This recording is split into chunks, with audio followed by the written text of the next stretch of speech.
Cigarette हे हानिकारकच आहे, परंतु एकदा व्यसन लागलेलं ते लवकर सुटत नाही.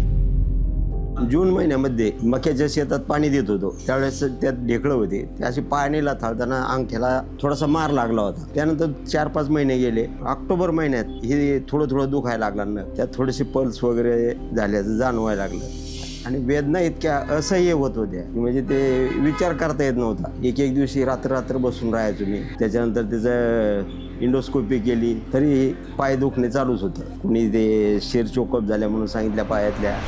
Almost 10, 15, 20 years पासून he was consuming tobacco in form of smoking. स्मोकिंगमुळे तुमच्या जे रक्तवाहिन्या असतात ते कमकुवत होऊन जातात, नॅरो होऊन जातात. जसं त्यांनी सांगितलं, त्यांची जी एन्जिओग्राफी जी केली होती त्याच्यामध्ये एन्जिओप्लास्टी करता आली नाही. का? कारण त्यांच्या गुडघ्याखालनं जेवढ्या पण नसा आहेत ते पूर्ण ब्लॉक झालेल्या होत्या. आत्ताच्या हिशोबाने त्यांचा अर्धा अंगठा काळा पडलेला आहे. पण आपल्याला जर ऑपरेशन करायचं असेल तर ऑपरेशनच्या वेळेस पूर्ण रक्तपुरवठा सुरळीत पाहिजे. त्यानंतर मी इथं आलो आपल्या दवाखान्यात. त्यानंतर जी ट्रीटमेंट सुरू केली तेव्हापासून मला थोडासा आराम वाटू लागला, रिलॅक्स. आता जवळजवळ 70% रिलॅक्स आहे.